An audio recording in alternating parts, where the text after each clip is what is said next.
ঈশ্বর লতাপাতাকে দাঁড়িয়ে থাকার শক্তি দেননি। ঈশ্বর এই শক্তি দিয়েছেন বৃক্ষকে। এই লতাপাতা বৃক্ষের সাহায্যে দাঁড়িয়ে থাকে, তাতেই বিকশিত হয়। এবার এই লতাপাতা দুই ধরনের হয়। প্রথম সে যে এই বৃক্ষতে বিকশিত হয়, ফুল ফুটিয়ে তোলে, নিজেকেও সুন্দর বানায়, বৃক্ষকেও সুন্দর বানিয়ে তোলে।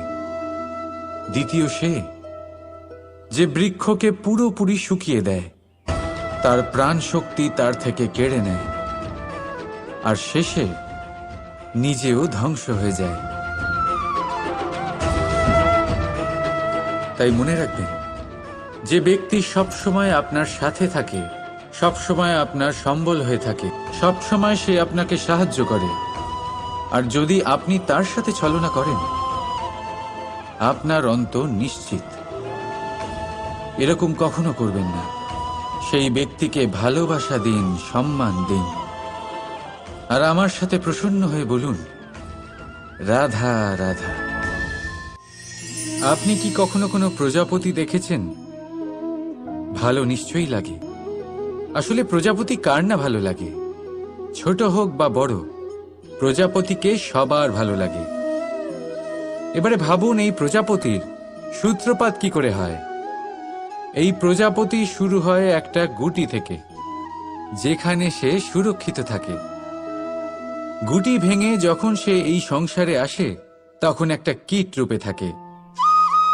কীট যে ভূমির ওপরে চলাচল করে, যে বৃক্ষের পাতার ওপরে সুরক্ষিত থাকে। তারপরে তার মধ্যে আসে আরো একটা পরিবর্তন, তার ডানা গজায়। তখনই সে প্রজাপতি হয়। তখন সে খোলা আকাশে উড়ে বেড়াতে পারে। সুন্দর সুন্দর পুষ্প থেকে সে মধু পান করে। কখনো ভেবেছেন যে প্রজাপতি ছাড়া আর কেউ এটা পারে না কেন? কারণ সে সেই গুটি থেকে বেরোতে পারে। যদি সে সেই গুটি থেকে নাই বেরোতো, সে উড়তেই পারত না, কখনো প্রজাপতি হতেই পারত না। আমাদের সাথেও ঠিক এটাই হয়।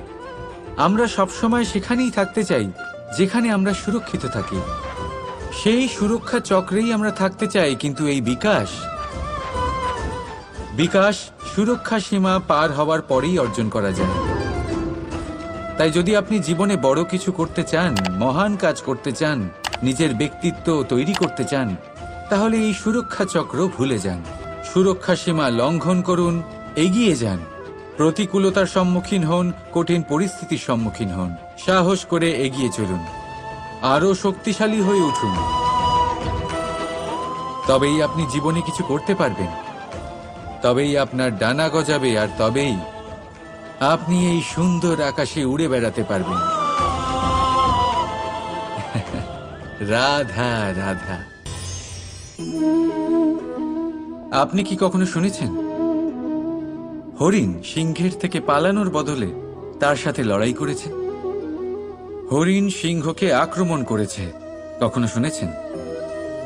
কখনো না। কিন্তু এরকম হতেই পারে, এরকম হয়েই থাকে। আর এটা তখনই হয় যখন হরিণের শাবক বিপদে পড়ে। যখন তার সিংহের কবলে পড়ার ভয় থাকে, তখন হরিণীও এসে সিংহের সাথে লড়াই করতে থাকে।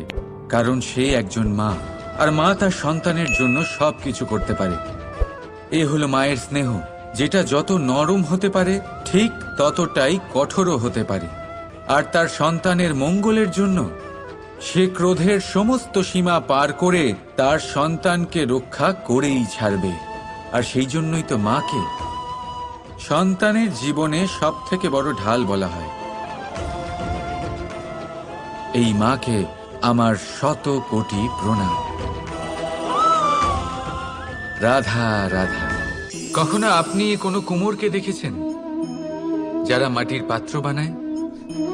প্রথমে সে ভিজে মাটি মাখে, তারপর তাকে গড়ে, তারপর তাকে চাকায় দিয়ে সঠিক আকার দেয়। যদি আকার ঠিক না হয় তা তক্ষুনি ঠিক করে দেয়, কারণ সে এটা জানে যে একবার এটা আগুনের তাপে দিয়ে দিলে, একবার এটা শুকিয়ে গেলে তারপরে এর আকার কখনোই বদলানো যায় না। এখানে লুকিয়ে আছে একটা শিক্ষা, সমস্ত মাতা পিতার জন্য একটা শিক্ষা। মাতা পিতাও তো এরকমই হন, তাদের নিজেদের সন্তানকে সঠিক সময় মতো শ্রেষ্ঠ শিক্ষা দেওয়া উচিত।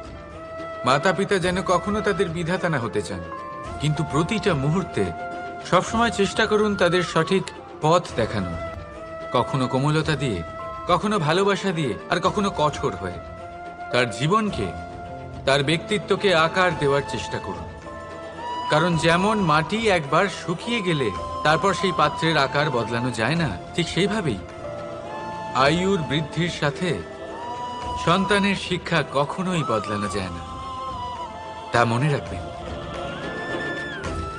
রাধা রাধা। এই ছোট কাঠের ডাল দেখতে পাচ্ছেন আপনি?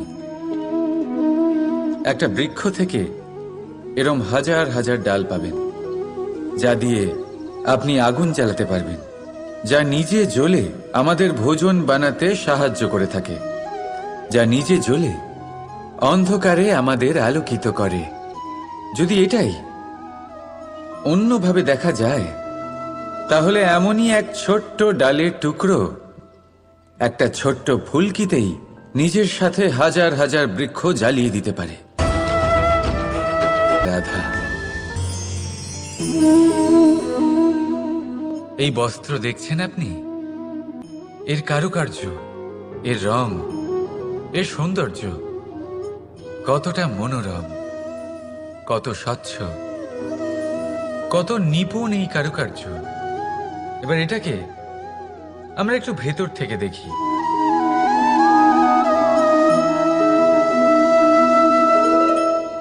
আপনি কি সেটাই দেখতে পাচ্ছেন যা আমি দেখতে পাচ্ছি?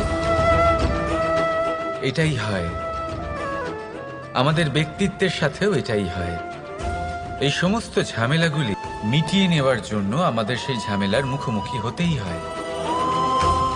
তাই এই ঝামেলার দ্বারা কখনো ভয়ভীত হবেন না। এটাই আপনাকে একটা আনন্দময় জীবনের দিকে নিয়ে যাবে। রাধা রাধা। আসুন এই ছোট্ট গাছটা দেখুন। এই গাছ আমার কাছে অত্যন্ত প্রিয়। আমি এই গাছটাকে ভীষণ ভালোবাসি। এবার ভাবুন, এই ভালোবাসায় আমি ওকে দিনে যদি 6 বার জল দিই, তাহলে কি ওর বিকাশ ঠিক করে হবে? এটা কি ওর জন্য ভালো হবে? কখনোই নয়। এর শিকড় পচে যাবে, এর শিকড়ের জল গ্রহণ করার ক্ষমতা শেষ হয়ে যাবে। তাহলে কি করা দরকার? দরকার হলো একে সঠিক মাত্রায় জল দেওয়া।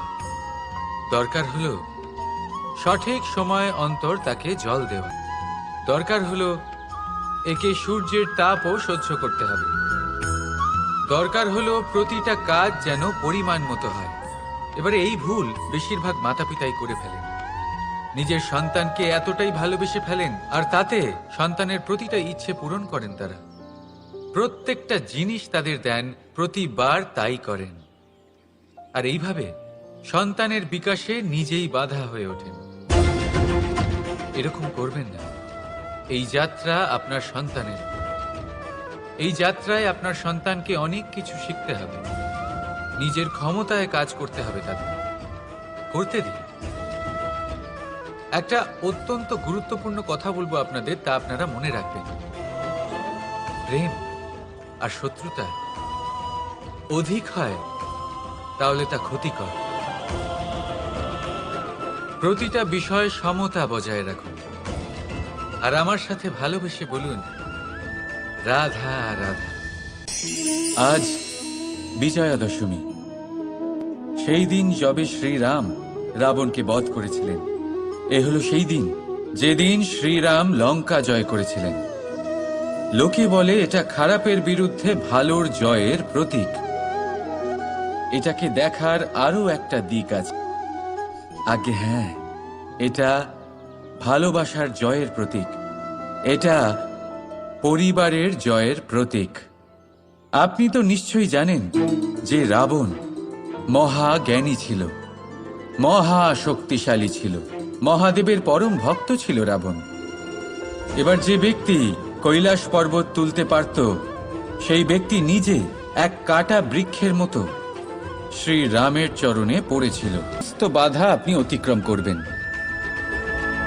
রাধা রাধা। কিছুদিন আগে আমরা কথা বলেছিলাম যে আমাদেরকে নিজেদের বিবেকের সাহায্যে সুজন আর দুর্জনকে চিনতে শিখতে হবে। কিন্তু কিভাবে চিনব? কি গুণ থাকে তাদের? সুজন কি সে যে আস্তিক হয়, যে ঈশ্বরকে বিশ্বাস করেন, যে তাকে ভয় পান? নাকি দুর্জন সে যে ঈশ্বরকে বিশ্বাস করেন না, তাকে ভয় পান না, শুধুমাত্র নিজের কাজ করে যান? আপনাকে বলে দিই, এই সুজন না তো আস্তিক হয় আর না তো নাস্তিক, তারা বাস্তবিক হয়। তাহলে আসুন আর বাস্তবিকতাকে চিনুন আর জীবনে শুধুমাত্র আনন্দ লাভ করুন। আর আমার সাথে ভালোবেসে বলুন রাধা রাধা। কখনো কখনো কেউ আমাদের ছোট বলে, আমাদের বিষয়ে নীচ মন্তব্য করে। আমাদের তা ভালো লাগে না, আমরা সেটা অপমান মনে করি, নিরাশ হয়ে যাই, অসুস্থ হয়ে পড়ি। কিন্তু এর কোনো প্রয়োজন নেই। এবার আমাকেই দেখুন, কেউ আমাকে মুরলীধর বলে ডাকে, আবার কেউ আমাকে বলে ছলবাজ, কেউ আমাকে নন্দের আনন্দ বলে, আবার কেউ আমাকে মাখন চোর। এবারে বলুন, আমার নামের সামনে চোর বসিয়ে দিলে আপনার প্রেম কি আমার জন্য কমে যাবে? এটাই আমি বোঝাতে চাই।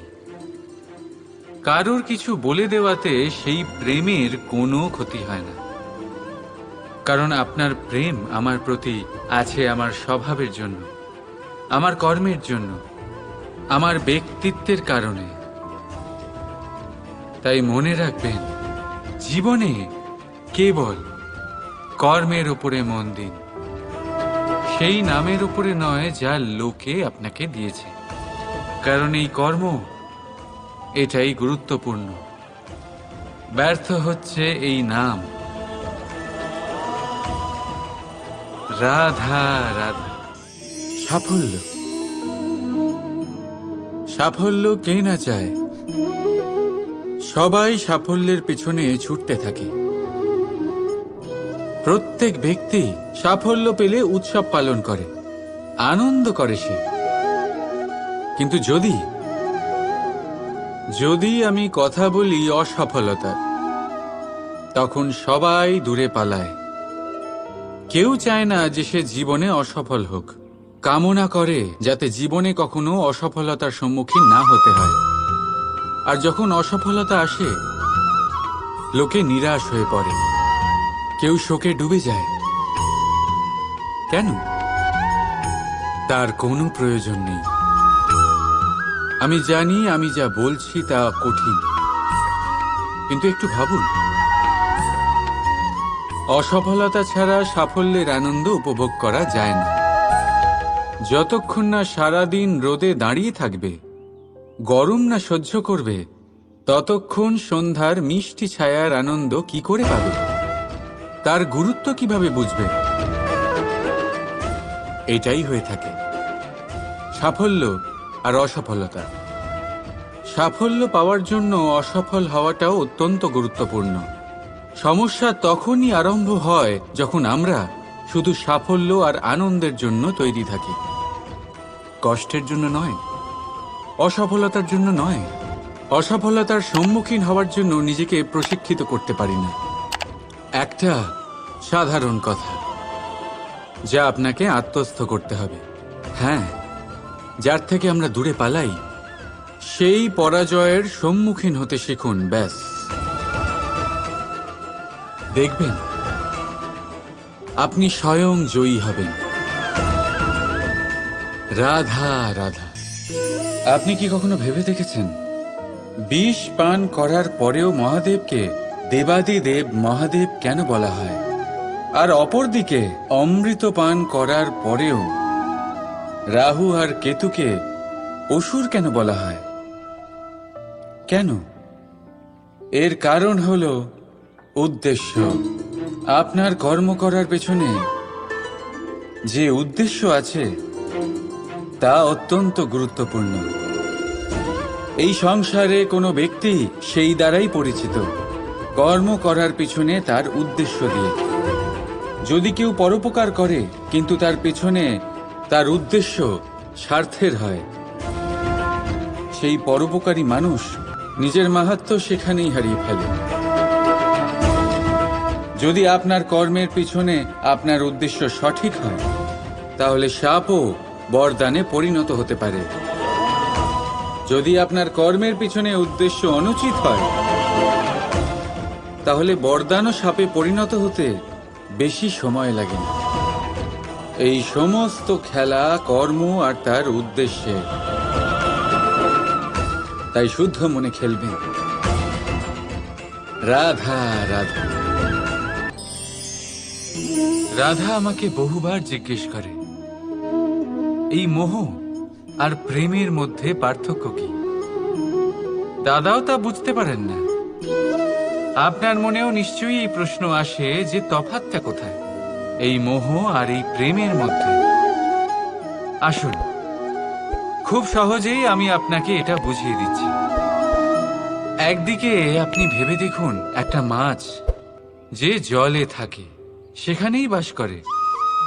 যদি গ্রীষ্মকালে সেই জল শুকিয়ে আসে, সে তা ছেড়ে যায় না, সেখানেই থাকে সে। গরমে জল শুকিয়ে যাওয়ার কারণে সে সেখানে কষ্ট পেয়ে নিজের প্রাণ ত্যাগ করলেও সেই স্থান ত্যাগ করে না। অন্যদিকে আছে এক ভ্রমর, যে একটা ফুলের আশেপাশে শুধু ততক্ষণই ঘোরাঘুরি করে যতক্ষণ সেই ফুলে সে রস পায়। সেই রস শেষ, সেখানে সেই ভ্রমরও আর থাকে না। তাহলে যেই তফাৎ এক ভ্রমর আর মাছের মধ্যে আছে, সেই তফাতই আছে মোহ আর প্রেমের মধ্যে। যা কোনো কামনা ছাড়া, কোনো লোভ ছাড়া করা হয় তা হলো প্রেম। আর যা কিছু পাওয়ার উদ্দেশ্য নিয়ে করা হয় তা হলো মোহ। তাহলে ত্যাগ করে দিন এই মোহকে, আর আমার সাথে ভালোবেসে বলুন, রাধা রাধা। অনেক উচ্চতায় পৌঁছতে গেলে আমাদের কি প্রয়োজন হয়? এর উত্তর বড়ই সহজ, সিঁড়ির। এবার এর মধ্যে একটা গভীর রহস্য লুকিয়ে আছে। আমরা যখন দ্রুত সিঁড়ি দিয়ে উঠি, তখন কাউকে পেছনে ফেলে এলে তখন তাকে দেখে কি আমরা ছোট মনে করি? তাকে কি আমরা নিচু নজরে দেখি? যদি কাউকে ধাক্কা দিয়ে আমাদের এগোতে হয়, তাকে দেখে কি আমরা উপহাস করি? যদি আপনার উত্তর হ্যাঁ হয়, তাহলে এটা আপনার বড় ভুল। আপনার সিঁড়িতে যার সাথেই দেখা হোক, মধুর সম্পর্ক বজায় রাখুন, স্নেহময় ব্যবহার করবেন তার সাথে, বিনম্র থাকবেন। কারণ যে সিঁড়ি দিয়ে আপনি উঠছেন, মনে রাখবেন সেই সিঁড়ি দিয়ে আপনাকে নিচেও নামতে হবে। যদি এই সিঁড়ি না থাকে, তাহলে নিজের বিজয় উৎসব অবশ্যই পালন করবেন, কিন্তু যারা পিছনে থেকে যায় তাদের নিয়ে উপহাস কখনো করবেন না। রাধা রাধা।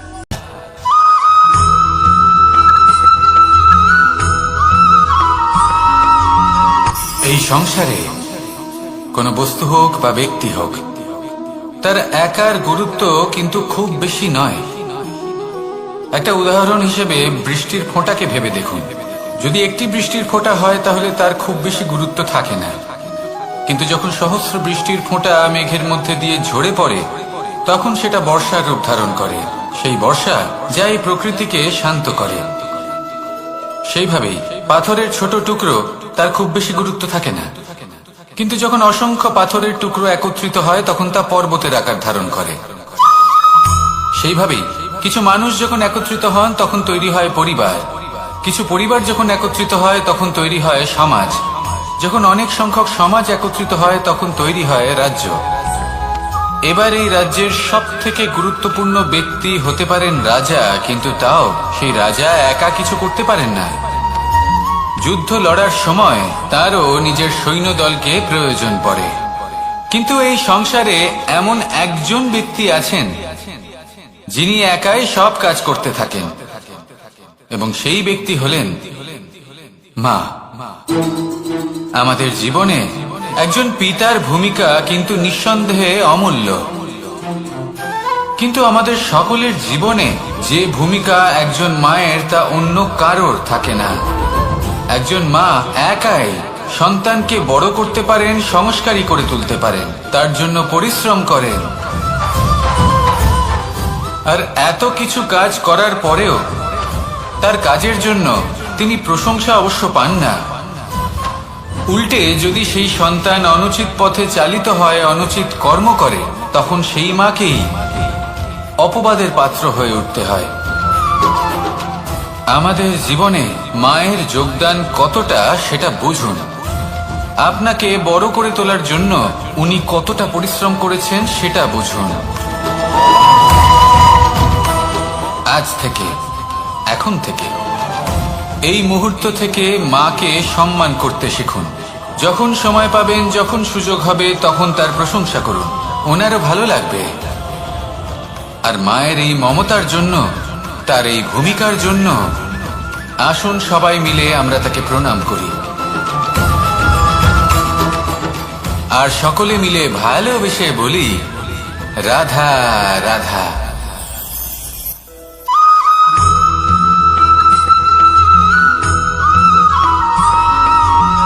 এই সংসারের সব থেকে গুরুত্বপূর্ণ তত্ত্ব কোনটা?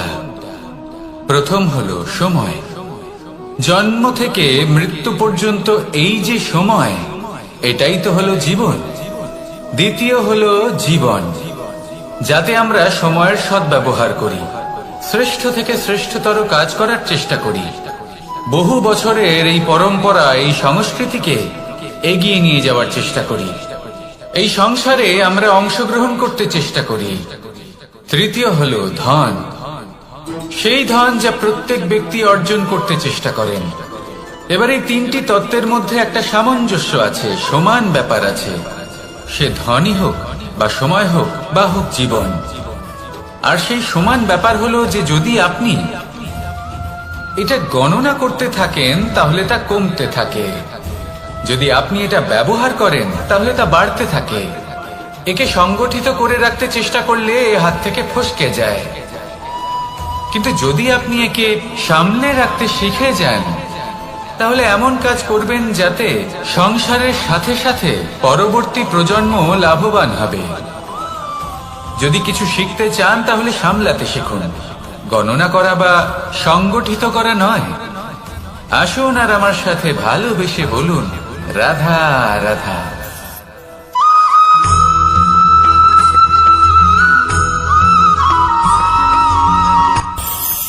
এই সংসারে আমরা প্রকাশ কোথা থেকে পাই? এর উত্তর বড়ই সরল।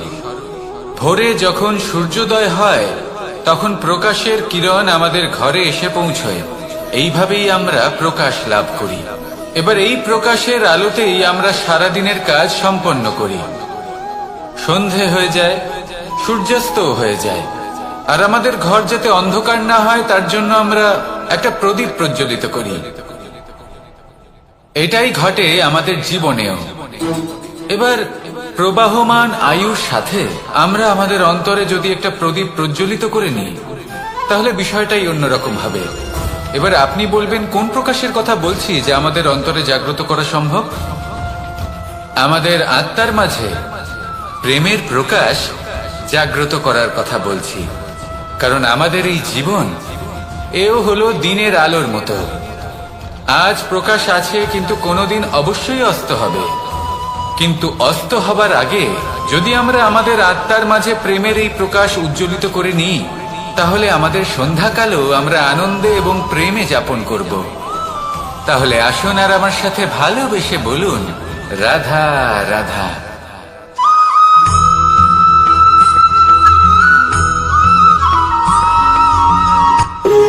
যখন মানুষের মৃত্যু হয়, তখন কি হয়?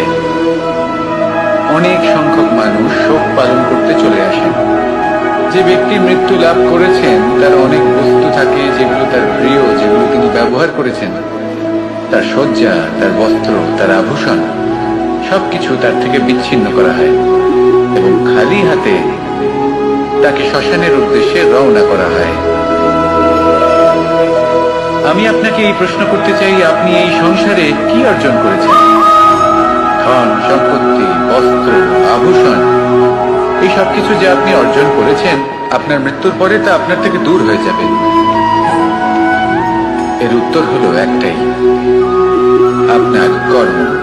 শুধু সেটাই আছে যা একান্ত আপনার, আর শুধু সেটাই এই সংসার থেকে চলে যাওয়ার পরেও সংসারেই জীবিত থাকবে।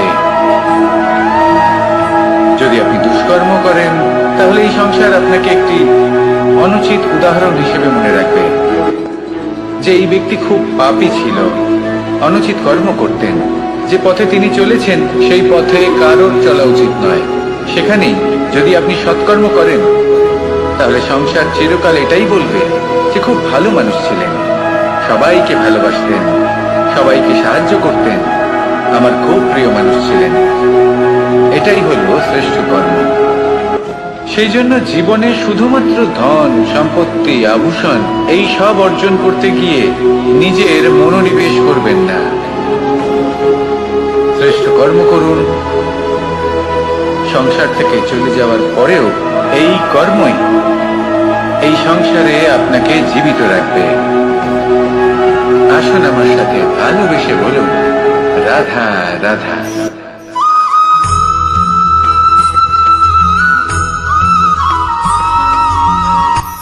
এই সংসারে সাফল্য লাভ করার জন্য জ্ঞানের প্রয়োজন হয়, পরিশ্রমের প্রয়োজন হয়, দৃঢ় নিষ্ঠার প্রয়োজন হয়, নিরন্তর চেষ্টা করা প্রয়োজনীয়। কিন্তু আরো কিছু আছে যা অত্যন্ত প্রয়োজনীয় এবং গুরুত্বপূর্ণ। তা হলো ভালো বন্ধু। তাদের থাকা অত্যন্ত প্রয়োজনীয়। যদি ভালো বন্ধু থাকে, তাহলে সময় এলে তারা ঢাল হয়ে আপনাকে সুরক্ষা করবেন। সময় এলে অস্ত্রের মতো শত্রুকে সংহারও করবেন। যদি তিনি জ্ঞানী হন, তাদের মধ্যে সদ্গুণ থাকে, তাহলে এই সব গুণ আপনার মধ্যেও প্রবেশ করবে। তাহলে সাফল্যের জন্য ভালো বন্ধু পাওয়া অত্যন্ত প্রয়োজনীয়। কিন্তু শুধু বন্ধু কেন, ভালো শত্রুও থাকা প্রয়োজনীয়। এবার আপনি ভাবেন, আমি কি বললাম?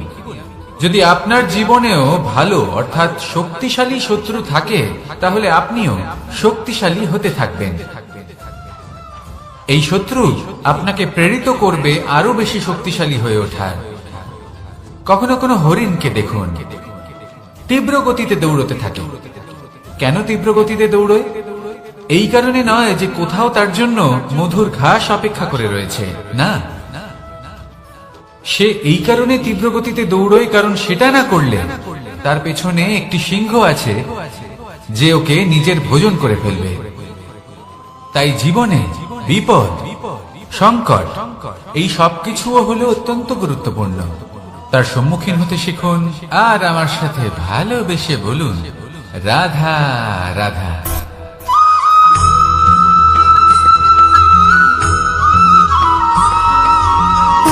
সুখ, দুঃখ এবং শক্তি, এই তিন হলো এই সংসারের ত্রিদেবের মতো।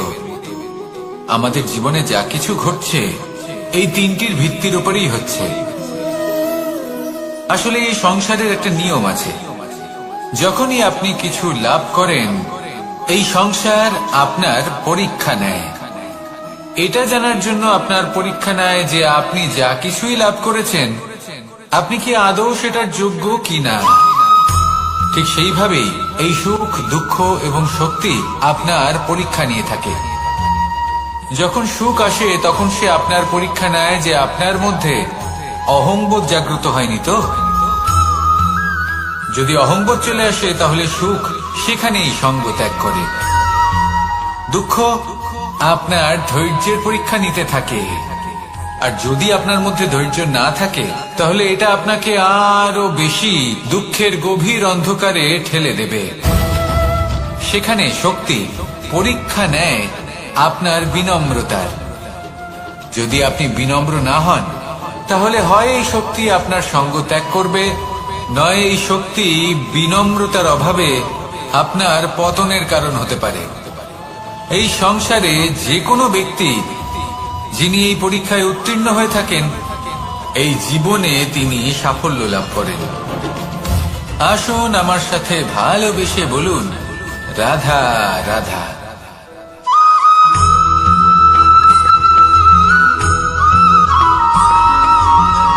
পুরুষার্থ। শাস্ত্রে 4 ধরনের পুরুষার্থের কথা বলা হয়েছে। প্রথম হলো ধর্ম। আপনি কি জানেন এই ধর্ম আসলে কি? আপনার কি মনে হয় ধর্ম আসলে কি? কোনো বিশেষ ঈশ্বরকে মানাই কি ধর্ম বলা হয়? নাকি কোনো বিশেষ রীতি পালন করাই হলো ধর্ম? নাকি কোনো বিশেষ সাহিত্যকে সর্বশ্রেষ্ঠ মনে করাই হলো ধর্ম? না, ধর্ম হলো সেটা যাকে ধারণ করা যেতে পারে। আর ধারণ শুধু সেটাই করা যায় যা পবিত্র। পবিত্র শুধু তাকেই বলা হয় যা নিঃস্বার্থ, যার মধ্যে শাসন করার কোনো ইচ্ছে নেই, যা সরলভাবেই প্রবাহমান, জল এবং বায়ুর মতো। যখন কোনো ব্যক্তি ধর্মকে ধারণ করেন এবং সেই ধর্ম সেই ব্যক্তিকে রক্ষা করে, তখন তাকে ধর্ম বলা হয়। ধর্ম যা রক্ষা করে অহংকার থেকে, খারাপ চিন্তার হাত থেকে। সেই জন্য পুরুষার্থ গড়ে তোলার আগে, ধর্ম পালন করার আগে ধর্মের প্রকৃত অর্থ কি সেটা বুঝে নিন। এটা জেনে রাখুন যে সমস্ত ধর্মের আধার, সমস্ত ধর্মের ভিত শুধুমাত্র ভালোবাসা। আসুন আর এই ভালোবাসার সাথেই বলুন, রাধা রাধা।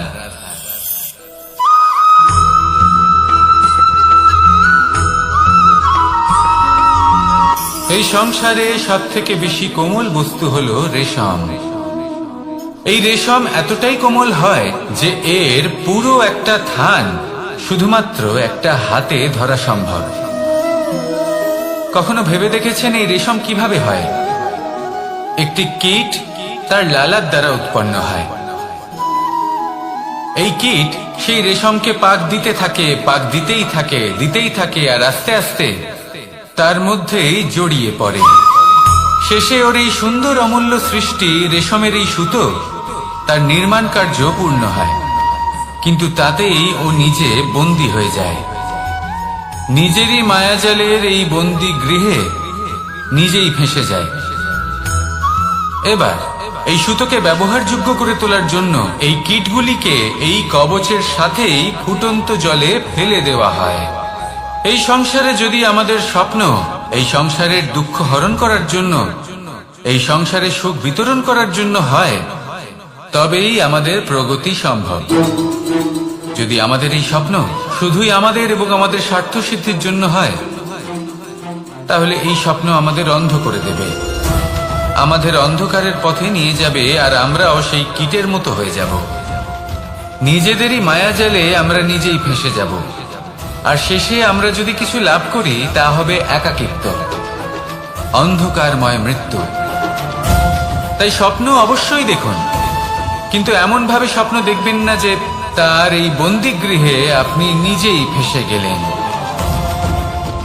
স্বপ্ন দেখুন পরোপকার।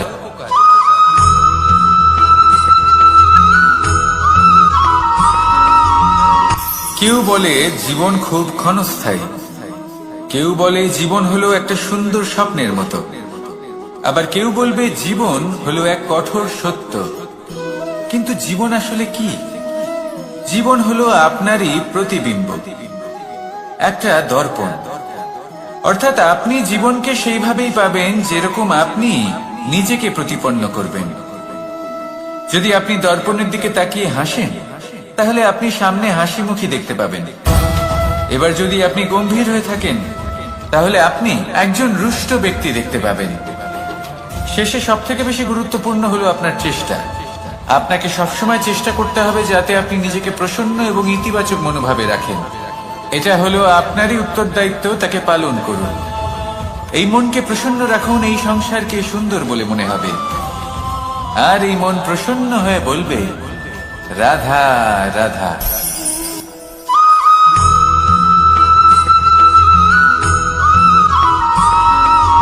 জীবনে যখন কোনো ব্যক্তি নিজের লক্ষ্য প্রাপ্তির জন্য নিরন্তর পরিশ্রম করতে থাকেন, চেষ্টা করতে থাকেন, তখন তিনি কষ্ট অনুভব করেন, কখনো শারীরিক কষ্ট, কখনো মানসিক কষ্ট। এবার উনি এটা ভাবতে থাকেন যে আমি কি উচিত করছি নাকি অনুচিত করছি। কারণ অন্যদিকে এমন একজন ব্যক্তিও আছেন যিনি একদমই পরিশ্রম চেষ্টা করছেন না। তিনি মদিরা পান করেন, বিলাসিতায় জীবন কাটান, অলস প্রকৃতির হয়ে ওঠেন, নিদ্রাতে বিলীন হয়ে থাকেন আর ভাবেন যে তিনি সুখ লাভ করছেন। কিন্তু এরকম কেন হয়? কারণ যখন আমরা সৎ পথে থাকি, উচিত পথে চলি, লক্ষ্য প্রাপ্ত করার জন্য চেষ্টা করতে থাকি, তখন আমাদের ভেতরে থাকা নেতিবাচক শক্তি এবং পাপ এই দেহকে ত্যাগ করে দেয়। আর এই অনুভূতিটাই আমাদের দুঃখের অনুভূতি দেয়, কষ্ট দেয়। এবার সেখানে যদি আমরা কুপথে চলি, অনুচিত পথে চলতে থাকি, তাহলে আমাদের ভেতরে থাকা পুণ্য এবং ধনাত্মক শক্তি আমাদের দেহ ত্যাগ করে দেয়। আর এই অনুভূতির কারণেই আমরা সুখ অনুভব করি। কিন্তু কখনো ভাববেন যে এই সুখ বেশি সময় পর্যন্ত থাকে না। সেই জন্য সবসময় মনে রাখবেন, যদি আপনি জানেন যে এটাই আপনার লক্ষ্য, এটাই উচিত পথ, শুভ পথ, তাতে নিরন্তরভাবে এগিয়ে যেতে চেষ্টা করতে থাকুন। এই কষ্ট আপনাকে সুখের পরাকাষ্ঠায় কখন পৌঁছে দেবে তা আপনি জানতেই পারবেন না। আসুন আমার সাথে ভালোবেসে বলুন, রাধা রাধা।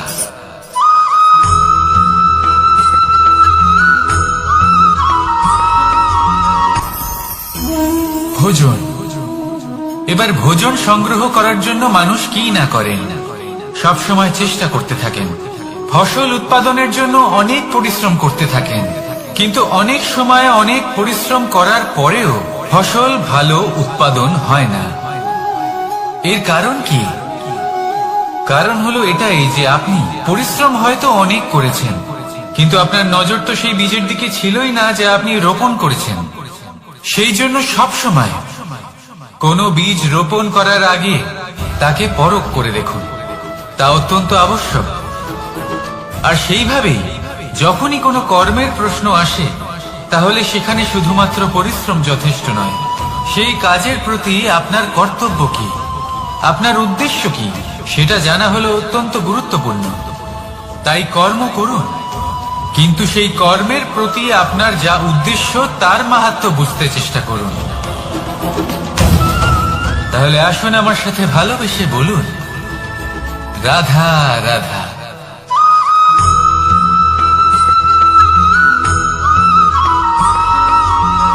পিতা আর পুত্রের সম্পর্ক অত্যন্ত মধুর হয়ে থাকে। পিতা স্বপ্ন দেখেন, তাকে পূর্ণ করার সকল সম্ভাব্য চেষ্টা করেন, কিন্তু তাও অনেক সময় ওনার স্বপ্ন অপূর্ণ থেকে যায়। তখন পিতা ভাবেন যে স্বপ্ন উনি পূর্ণ করতে পারেননি, ওনার সন্তান তা অবশ্যই পূরণ করবে। যে স্থানে উনি কখনো পৌঁছতে পারেননি, সেই স্থানে ওনার পুত্র অবশ্যই পৌঁছবে। পিতা নিজের সন্তানের ভবিষ্যৎ নিয়ে সেই স্বপ্ন দেখেন, আর যখন সেই সন্তান সামনে এগোতে থাকে তখন তার দুঃখ হয় না, বরং গর্ব হয়। ওনার ভালো লাগে এটা দেখে যে ওনার সন্তান অনেক উন্নতি করছে। কিন্তু যখন সন্তান নিজের অভিভাবকের শক্তি দেখে, তার যশ দেখে হিংসা করতে থাকে, সমস্যা সেইখানেই শুরু হয়। সেই জন্য সকল সন্তানকে এটা মনে রাখতে হবে, দেখুন, পুত্র হবার সুবাদে, এক সন্তান হবার সুবাদে এটা হলো আপনার অধিকার যে আপনি আপনার পিতার থেকে বেশি উন্নতি করবেন। আপনার পিতাও এটাই চান, কিন্তু সুস্থভাবে এটা করুন। একটা রেখা টেনে নিন, যাতে আপনি তাতে এগোতে পারেন আর আপনার পিতার তাতে গর্ববোধ হয়, আর সেই বিষয়ে দুঃখ না হয় যে আমার সন্তান আমাকেই ছোট করার চেষ্টা করছে।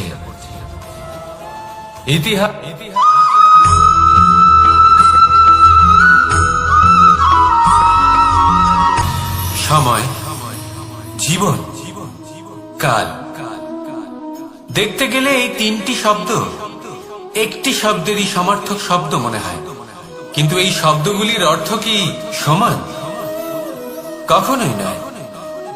হ্যাঁ, এই সময় চলতে থাকে, জীবন চলতে থাকে, কালচক্র চলতে থাকে। এই সময় কেটে যায়, কিন্তু এই জীবন একে যাপন করতে হয়। কি বলেন? এই জীবনে কিছু করুন বা কিছু না করুন, জীবন এমনি কেটে যাবে, আপনি জানতেও পারবেন না। কিন্তু সেটা আমাদের উদ্দেশ্য নয়, একে যাপন করতে হবে।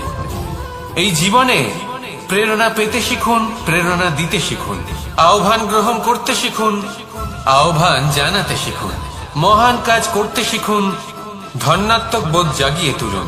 জীবন অতিবাহিত করার অর্থ কি তা আপনি শিখে যাবেন। কারণ সময় কেটে যায়, সমস্ত যুগ কেটে যায়, কিন্তু জীবনের রীতি জীবন কাটিয়ে দেওয়া নয়, জীবন যাপন করা। এই জীবন সম্পূর্ণরূপে অনুভব করতে হবে, নতুন পথ বানাতে হবে। এবারে যদি এই জীবন বাঁচার সময় একবার ভেবে দেখুন, যদি মনে প্রেম থাকে, সদ্ভাবনা থাকে, তাহলে কি হবে? এই জীবনকে বাঁচার অনুভূতিটাই অন্যরকম হয়ে যাবে, একটা আনন্দময় অনুভূতি লাভ করবেন। তাহলে এটাই করুন, আর আমার সাথে ভালোবেসে বলুন, রাধা রাধা।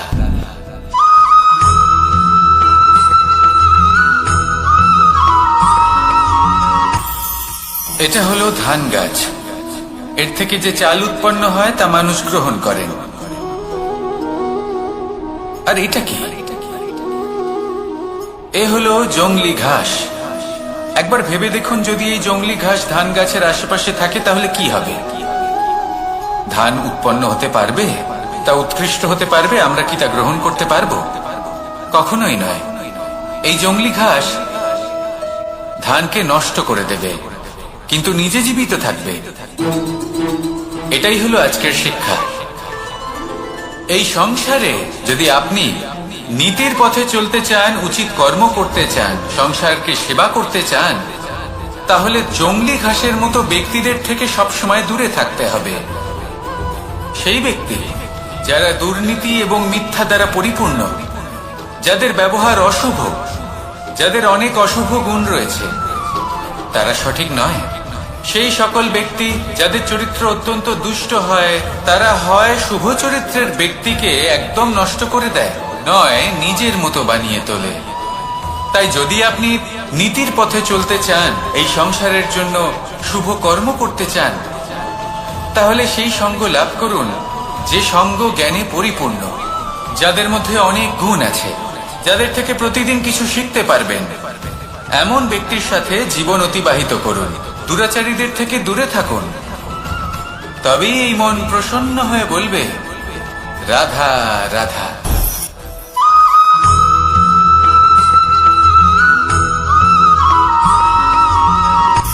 সূচের শেষে একটি ছিদ্র থাকে, যার দ্বারা আমরা এই সুতো পরাতে পারি, আর তারপর সূচের সাহায্যে এই সুতো দিয়ে বস্ত্র সেলাই করা যায়।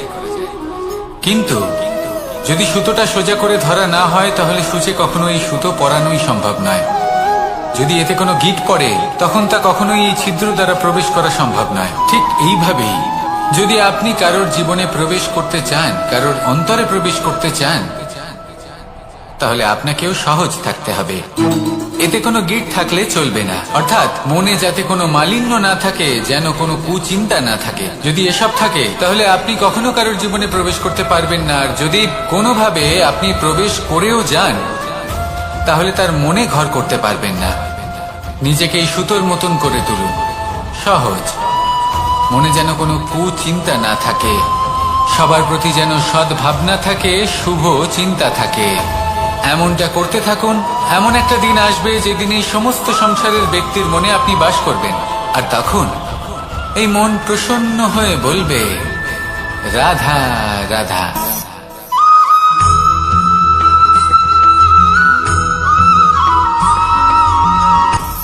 আপনি কখনো পর্বতের শিখরে উঠেছেন? আপনি দেখতে পাবেন পর্বতের পদতলে প্রচুর সুন্দর ফুল রয়েছে, সবুজ বনানী রয়েছে। যত আপনি ওপরে উঠতে থাকবেন, তত ফুল কমতে থাকবে, সবুজ বনানী কমতে থাকবে। আরো কিছুটা ওপরে উঠলে কাঁটা জাতীয় গাছ দেখতে পাবেন, শুকনো গাছ দেখতে পাবেন। আরো যদি ওপরে ওঠেন তাহলে পাষাণ দেখতে পাবেন, আরো ওপরে উঠলে হিমখণ্ড দেখতে পাবেন। এই যে পর্বত, তা মনুষ্য জীবনের সব থেকে উত্তম উদাহরণ। মানুষ যখন সাফল্যের শিখরে পৌঁছতে চান, মহানুভবতার শিখরে পৌঁছতে চান, পথে যত আস্তে আস্তে উপরে উঠতে থাকেন, ততই ভৌতিক বস্তু তার থেকে বিচ্ছিন্ন হতে থাকে। যদি তিনি সেই ভৌতিক বস্তুগুলি ত্যাগ না করতে পারেন, তাহলে কখনোই সেই স্থানে পৌঁছতে পারবেন না। আর মানুষ যদি উচিত ত্যাগ করতে পারেন, পথে অগ্রসর হতে থাকেন, এগোতে থাকেন, তাহলে একদিন না একদিন তিনি মহানুভবতার, জ্ঞানের, সাফল্যের হিমের স্বাদ অবশ্যই লাভ করবেন। মনে রাখবেন, মানব জীবনে ত্যাগ হলো অত্যন্ত গুরুত্বপূর্ণ অংশ। আসুন আমার সাথে ভালোবেসে বলুন, রাধা রাধা।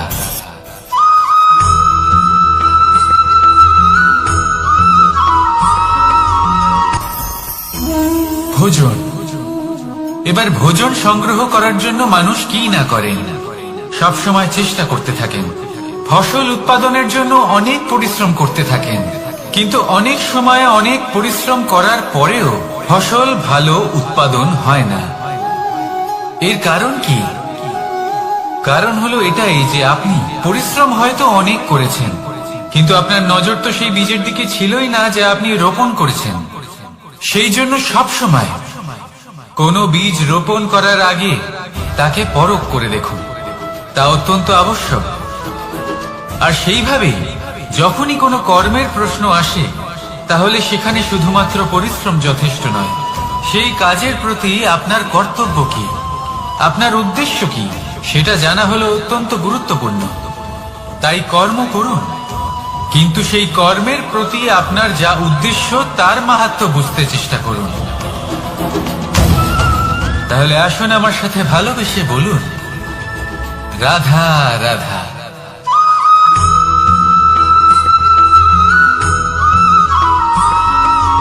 বসন্ত ঋতু, এই সময় মন আনন্দে ভরে থাকে। এমন মনে হয় যেন আমরা আকাশে বিচরণ করতে চলে যাই, কিন্তু সেটা তো সম্ভব নয়। সেই জন্য হয়তো আমরা ঘুড়ি ওড়াই, এই ঘুড়িকে নিজেদের প্রতিরূপ মনে করে। এবার অনেক মানুষ আছেন যারা ঘুড়ি ওড়ান, কিন্তু এই কর্মের সারমর্ম কি সেটা কজন বুঝতে পারেন? আপনি এটা মনে করুন যে আপনি হলেন সেই ঘুড়ি, আর এই সুতো যিনি ধরে রয়েছেন তিনি হলেন পরমাত্মা। আর এই সুতো যেখান থেকে শুরু হয়, সেই লাটাই হলো আমাদের কর্মচক্র। এবার আপনি নিজেই অনুমান করুন যে এই উড়ান কার ওপর নির্ভরশীল, পরমাত্মার ওপর আর আপনার কর্মের ওপর। যদি পরমাত্মা আপনার হাত ধরে থাকেন, আপনার সাথে থাকেন, যদি আপনি শুভ কর্ম করতে থাকেন, আপনি এই আকাশে উড়তে থাকবেন। কিন্তু কোথাও কোথাও যদি পরমাত্মার সাথে এই বন্ধন ছিন্ন হয়, আপনার কর্মচক্র খারাপ হয়ে যায় বা থেমে যায়, তাহলে আপনার এই ঘুড়ি কেটে যাবে আর দূরে কোনো গাছের ডালে গিয়ে আটকে যাবে।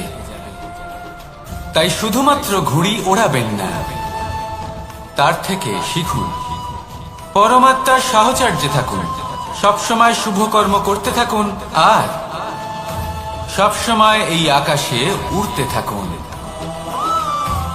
আসুন আর আমার সাথে ভালোবেসে বলুন, রাধা।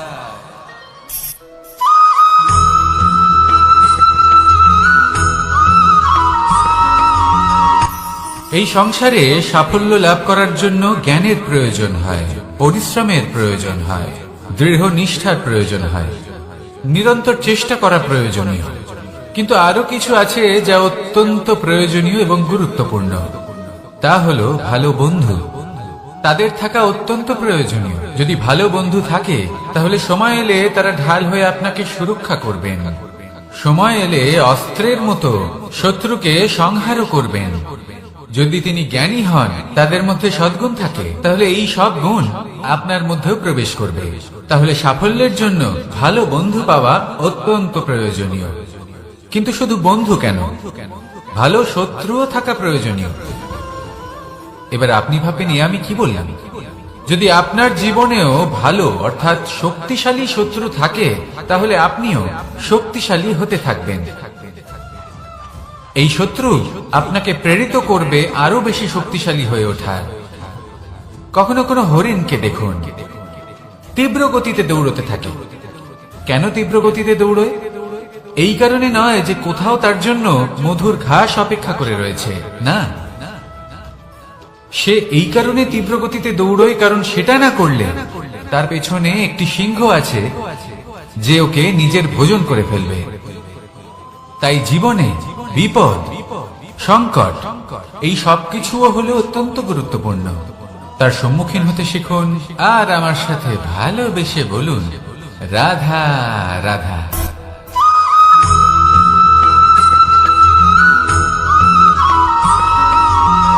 ভালোই, শুধু ওনাদের কঠোর ব্যবহার দেখলে আমরা একটু ভয় পেয়ে যাই।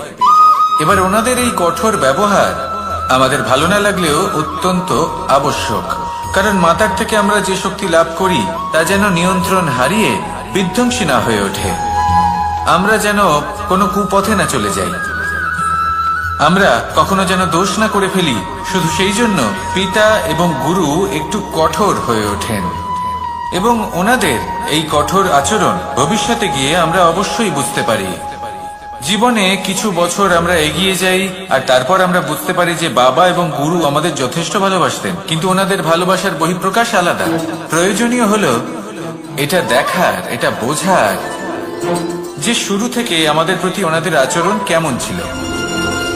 ওনাদের কঠোর হওয়ার পেছনে ওনাদের ভালোবাসাটা বোঝার চেষ্টা করুন, ওনাদের চিন্তাটা বোঝার চেষ্টা করুন, ওনাদের পথপ্রদর্শনের আড়ালে আপনার ভবিষ্যতের জন্য যে পরিকল্পনা ওনারা করেছেন সেটা বোঝার চেষ্টা করুন। তখন আপনারা বুঝতে পারবেন ওনাদের ভালোবাসাকে। আপনার মনের মধ্যে আপনা থেকেই ওনাদের প্রতি সম্মান জেগে উঠবে। নিজের পিতা এবং নিজের গুরু এই দুজনের প্রতি কৃতজ্ঞতা প্রকাশ করুন আর আমার সাথে ভালোবেসে বলুন, রাধা রাধা।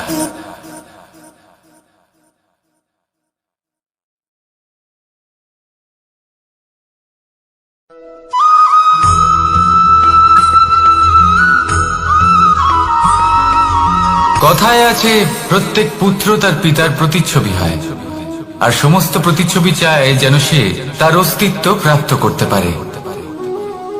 পুত্র চায় সে যেন তার পিতার মতো হয়, বা কখনো কখনো তার থেকেও শ্রেষ্ঠ হয়। সেটা কোনো অনুচিত ব্যাপার নয়। অনুচিত তখন হয় যখন পুত্র নিজের পিতার মতো হবার স্বপ্ন পূরণ করতে গিয়ে বা তার থেকেও শ্রেষ্ঠ হওয়ার স্বপ্ন পূরণে অনুচিত পথের আশ্রয় নেয়। কারণ তারপরে সে তার পিতার গুণগুলি আত্মসাৎ করতে চায় না। সে শুধুই এটা চায় যে সংসারের চোখে যেন আমি শ্রেষ্ঠ প্রমাণিত হই। এটা অনুচিত। সংসারে এমন অনেক মানুষ আছেন যারা এই কারণে শ্রেষ্ঠ হওয়ার চেষ্টা করেন যাতে তার পরিবারের তার পিতার সম্মান বৃদ্ধি পায়। এমনও মানুষ থাকেন, আর এটাই হলো পার্থক্য উদ্দেশ্যের। মনে রাখবেন, যদি আপনার উদ্দেশ্য শুভ হয় তাহলে পথও শুভ হবে, যদি আপনার উদ্দেশ্য অশুভ হয় তাহলে পথও অশুভ হবে। তাহলে নিজের পিতার মতো হবার চেষ্টা অবশ্যই করুন, তার থেকেও শ্রেষ্ঠ হওয়ার চেষ্টা অবশ্যই করুন, কিন্তু মনে রাখবেন আপনার সংকল্প আর আপনার উদ্দেশ্য এই দুই শুভ হওয়া উচিত। তাহলে আসুন আর আমার সাথে ভালোবেসে বলুন, রাধা রাধা।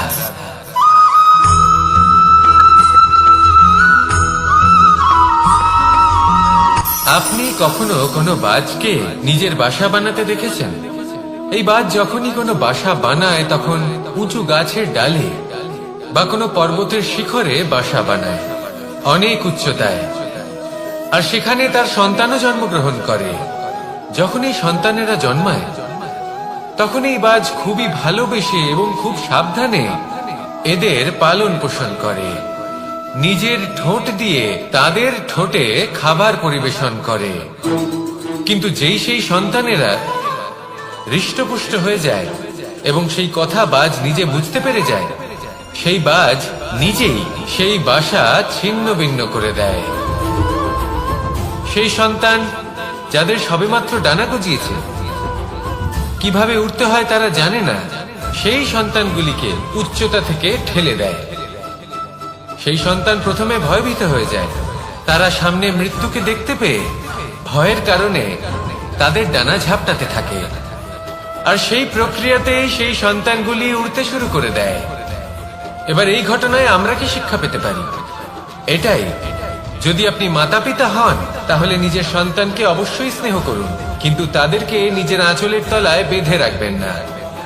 যদি আপনি চান আপনার সন্তান জীবনে উন্নতি করুক, তাহলে নিজের মুঠো থেকে তাদের স্বতন্ত্র করে দিন। এই সংসারে সংঘর্ষ করতে দিন। সেই সন্তান নিজেই বুঝতে পারবে যে জন্মের সময় পাওয়া ডানা কি করে ব্যবহার করতে হয়। আর আপনার চোখের সামনে আপনার সন্তান এই আকাশে উড়তে থাকবে। তাহলে আসুন আমার সাথে ভালোবেসে বলুন, রাধা রাধা।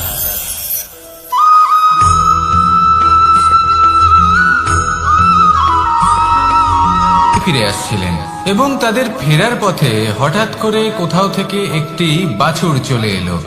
এই দুই বোন ভয়ভীত হয়ে গেলেন, আর তাদের হাত থেকে সেই আটা পড়ে গেল, মাটিতে মিশে গেল। এবার এই পুরো ঘটনাক্রমে যদি কারোর বিন্দুমাত্র লাভ হয়ে থাকে, বিন্দুমাত্র আনন্দ পেয়ে থাকে, তাহলে সে কে?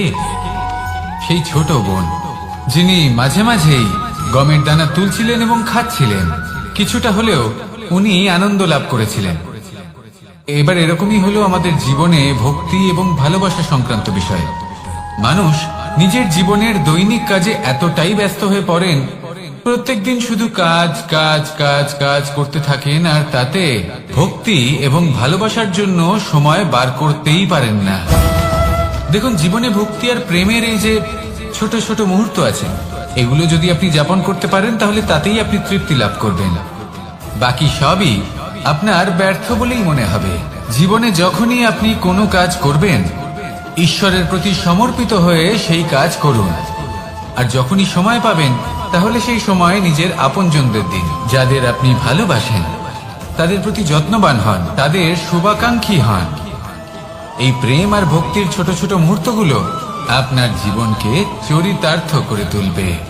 আসুন আমার সাথে ভালোবেসে বলুন, রাধা রাধা।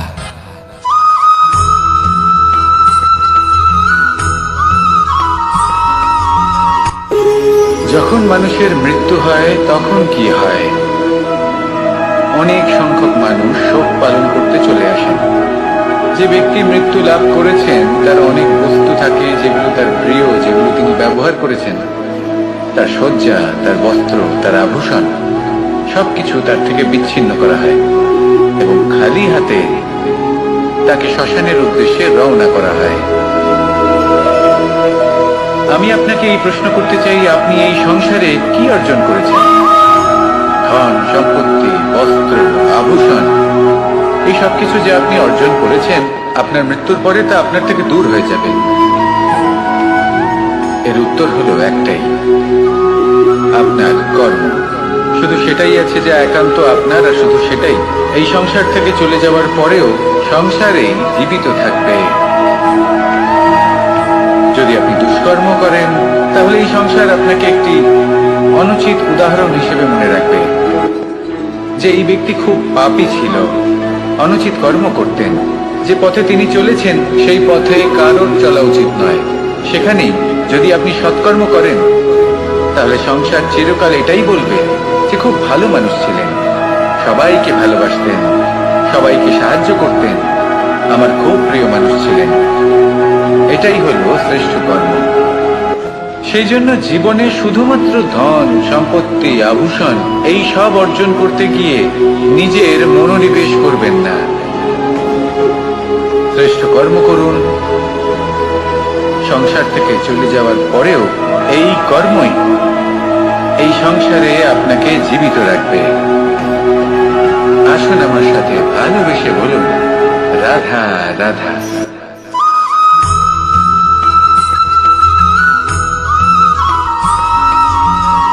পুরুষার্থ। শাস্ত্রে 4 ধরনের পুরুষার্থের কথা বলা হয়েছে। প্রথম হলো ধর্ম। আপনি কি জানেন এই ধর্ম আসলে কি? আপনার কি মনে হয় ধর্ম আসলে কি? কোন বিশেষ ঈশ্বরকে মানাই কি ধর্ম বলা হয়, নাকি কোনো বিশেষ রীতি পালন করাই হলো ধর্ম? নাকি কোনো বিশেষ সাহিত্যকে সর্বশ্রেষ্ঠ মনে করাই হলো ধর্ম? না, ধর্ম হলো সেটা যাকে ধারণ করা যেতে পারে, আর ধারণ শুধু সেটাই করা যায় যা পবিত্র।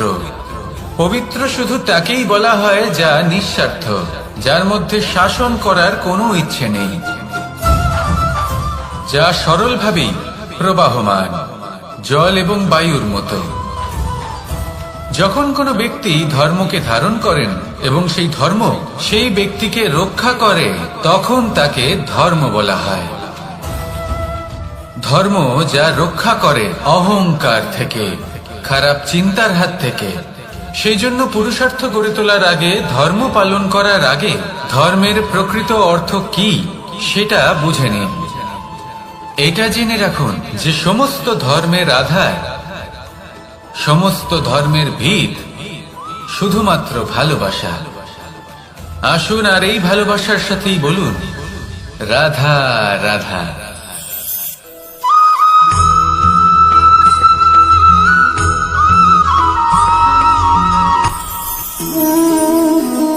শক্তি এক অত্যন্ত বিচিত্র বস্তু, বা বলতে পারেন অনুভূতি।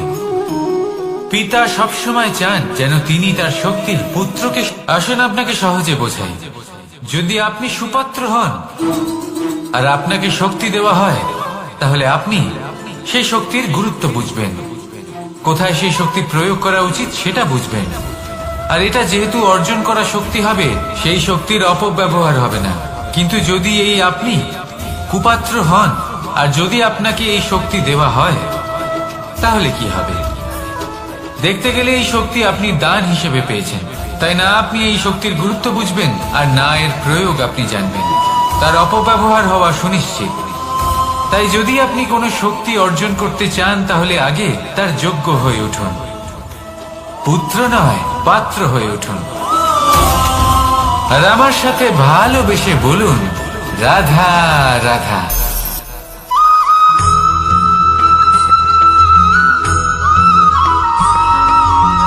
কথায় আছে যে এমন কোনো অক্ষর নেই যার দ্বারা কোনো মন্ত্র হয় না, এমন কোনো বনস্পতি নেই যা নিজেই একটা ঔষধি নয়, পৃথিবীর এমন কোনো ব্যক্তি নেই যার মধ্যে কোনো যোগ্যতা থাকে না।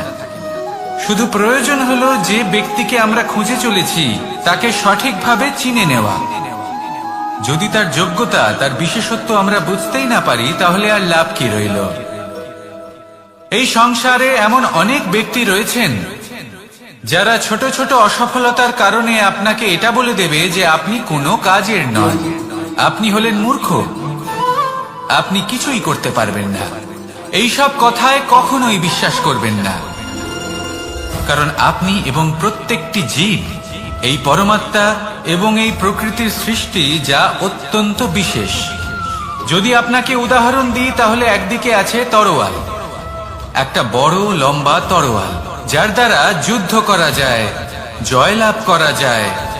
আর অন্যদিকে রয়েছে একটা ছোট্ট সূচ, কিন্তু যে কাজ একটা ছোট্ট সূচ করতে পারে তা একটা তরোয়াল দ্বারা সম্ভব নয়।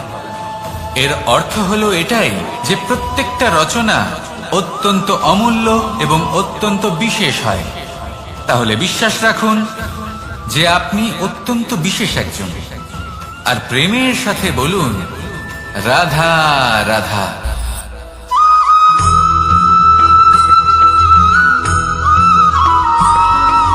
মানুষের একটি সমস্যা আছে যে মানুষ সাফল্যকে মাপতে থাকেন, লক্ষ্যপ্রাপ্তিকে মাপতে থাকেন এবং তার তুলনা করতে থাকেন যে ও এত কিছু পেল আর আমি পেলাম না, ওর কাছে এত কিছু আছে কিন্তু আমার কাছে নেই। এই তুলনা করার জন্য ওনারা দুঃখী হয়ে পড়েন, নিরাশ হয়ে পড়েন। তাই আমি একটা প্রশ্ন করছি যে এটা কি উচিত? এই সংসারে আপনি কি নিয়ে তুলনা করবেন, যেখানে সূর্যদেব চন্দ্রমা দুজনেই আছেন, দুজনেই হলেন বিশেষ, দুজনেই নিজ নিজ সময়ে উদিত হন। এদের মধ্যে একজন না থাকলে তাহলে আমাদের জীবন কঠিন হয়ে পড়বে। ঠিক সেইভাবেই আপনি যদি একটা বড় রেখা অঙ্কন করেন, তাহলে অন্য রেখাটি ছোট হয়ে পড়ে না, সে তেমনই থাকে যেমনটা সে ছিল। আপনার অস্তিত্ব কখনো ছোট বা বড় হতে পারে না। শুধু তুলনা করার জন্য আপনার এটা মনে হতে পারে। যদি আপনি যুদ্ধ করতে চান, আপনার তলোয়ারের প্রয়োজন পড়বে। যদি বস্ত্র তৈরি করতে চান, এত বড় তলোয়ার দিয়ে কিছুই হবে না। তখন প্রয়োজন পড়বে একটা ছোট্ট সূচের। তাই তুলনা করবেন না, না নিজেকে ছোট মনে করবেন, না অন্য কাউকে। সবার সাথে সহযোগিতা করুন, আর যদি তুলনা করতেই হয় নিজের সাথে করুন, যে কাল আমি কেমন ব্যক্তি ছিলাম, আজ কি তার থেকে শ্রেষ্ঠ হয়ে উঠতে পেরেছি। ভেবে দেখুন ভবিষ্যতে গিয়ে আপনি কতটা শ্রেষ্ঠ ব্যক্তি হতে পারেন। আসুন আমার সাথে ভালোবেসে বলুন, রাধা রাধা।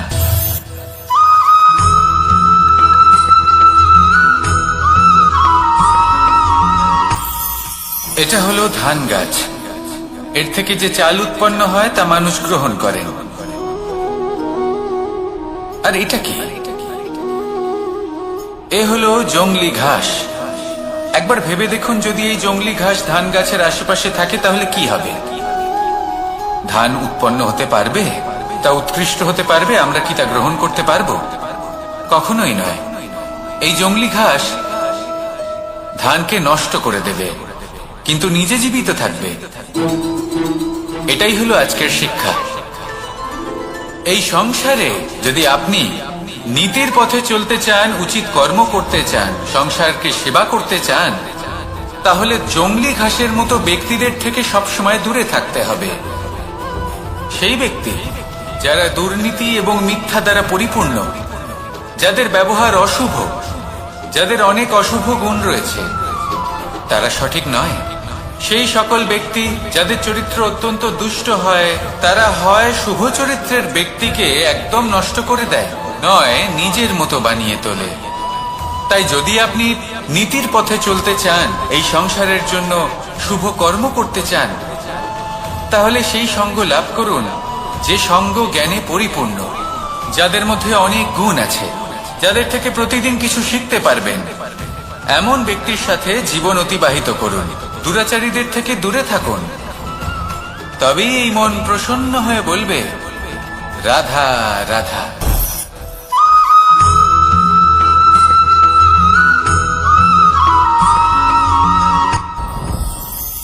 সাথী। সাথী এই শব্দটির ব্যাখ্যা কে কিভাবে করে? মিত্র, সখা, বন্ধু।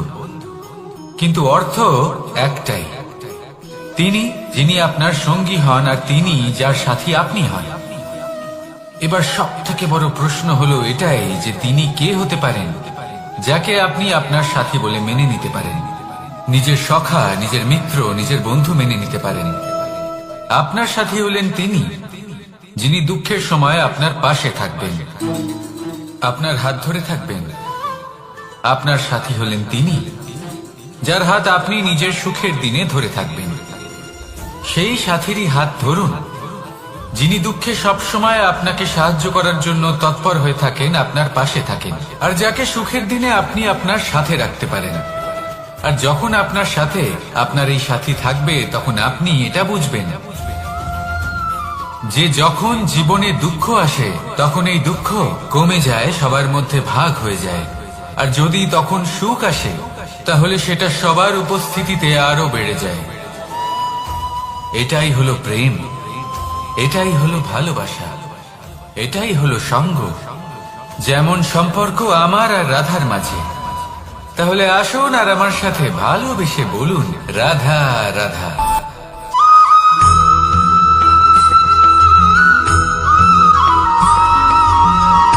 কথায় আছে, অন্ধকারে প্রদীপ প্রজ্বলিত করলে চতুর্দিক আলোকিত হয়। কিন্তু যদি এই প্রদীপ আমি সূর্যের আলোর সম্মুখে সকালবেলায় প্রজ্বলিত করে রেখে দিই, তাহলে কি হবে? আপনি বলবেন যে এটা করে তো কোনো লাভই হলো না। সূর্যের প্রকাশের সামনে এই প্রদীপ আসলে কিছুই নয়। এবার এই চিন্তা ভাবনা প্রত্যেক দিন করতে হবে, আর একটা অমূল্য শিক্ষা পেতে হবে। মনে করুন যে আপনি মহাপুরুষের সামনে বসে আছেন, কোন মহাজ্ঞানীর সামনে। তাহলে সেই ব্যক্তির সামনে নিজের জ্ঞানের প্রদীপ প্রজ্বলিত করবেন না, নীরব থাকুন, আর সেই ব্যক্তির সূর্যের প্রকাশের মতো জ্ঞান প্রাপ্ত করুন। যতটা পারবেন জ্ঞান লাভ করুন। যদি এমন কোনো সময় এমন কোনো স্থানে আপনি আছেন যেখানে চতুর্দিক অন্ধকার, কারোর কাছেই জ্ঞান নেই, সেখানে নিজের জ্ঞানের প্রদীপ প্রজ্বলিত করুন। এমন করলে দুদিক থেকেই আপনার লাভ হবে। আপনার জ্ঞান প্রাপ্তিও হবে আর জ্ঞানের সঠিক প্রয়োগও করতে পারবেন। আর এই মন প্রসন্ন হয়ে বলবে, রাধা রাধা।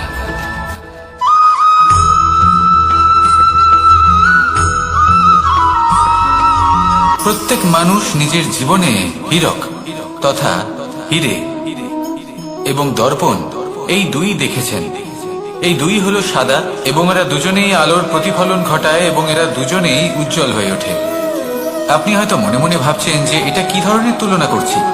একটা হীরে তো রত্ন, তার মূল্য দর্পণের থেকে অনেক গুণ বেশি। কিন্তু হীরে থাকাতে দর্পণের মূল্য কিন্তু কোনো অংশে কমে যায় না, তাই না? মানুষ যখন হীরে নিজের হাতে নেয় তখন সবার আগে কি খোঁজে? দর্পণ, যাতে তার মধ্যে দিয়ে দেখে সে বুঝতে পারে যে সেই হীরে আদৌ তার শোভাবর্ধন করছে কিনা, তাকে ভালো দেখাচ্ছে কিনা, প্রসাধনের জন্য সেটা ব্যবহার করা ঠিক হবে কিনা। অর্থাৎ হীরের উপস্থিতিতে দর্পণের গুরুত্ব কম হলো না, দর্পণের কারণে হীরের মূল্য বোঝা গেল। আমাদের জীবনেও ঠিক এরকমই ঘটে। আপনারা যদি এই সংসারে নিজের আশেপাশে দেখেন, এমন অনেক মানুষ দেখতে পাবেন যারা নিজেদের ক্ষেত্রে মহান স্থানে পৌঁছেছেন, নিপুণ এবং শ্রেষ্ঠ হয়েছেন। আর তাদের মধ্যে আপনার নিজের মনে হয় যেন আপনি হলেন দর্পণ। নিজেকে ছোট মনে করবেন না। আপনার মূল্য কম হচ্ছে না, আপনার নিজস্ব মূল্য আছে। আর যদি আপনার অস্তিত্ব না থাকে তাহলে ওনাদের অস্তিত্বের মূল্য সংসার বুঝতেই পারবে না। জীবনে সবসময় চেষ্টা করবেন যাতে আপনি আরো বেশি শ্রেষ্ঠ হয়ে উঠতে পারেন। আপনি নিজে যে স্থানে আছেন সেটাকে ছোট মনে করবেন না, তারও নিজস্ব একটা মূল্য আছে। যদি আপনি হীরে হয়ে থাকেন তাহলে অহংকার করবেন না, যদি আপনি দর্পণ হয়ে থাকেন তাহলে নিজেকে ছোট মনে করবেন না। আসুন আর আমার সাথে ভালোবেসে বলুন, রাধা রাধা।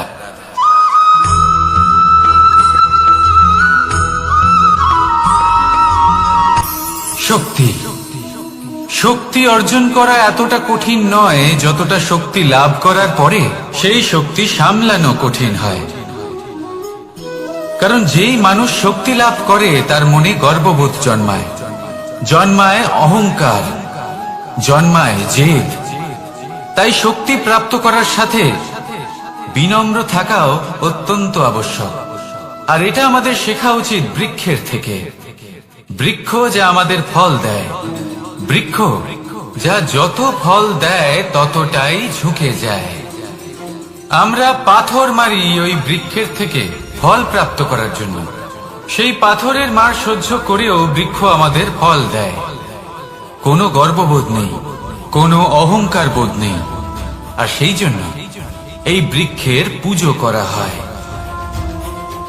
এটাই হলো মাহাত্ম্য শক্তির সাথে বিনম্রতা। যদি এই শক্তি সৃজন করে থাকে, সাহায্য করে থাকে, সম্বল হয়ে থাকে, তবেই সেই শক্তি উপযুক্ত।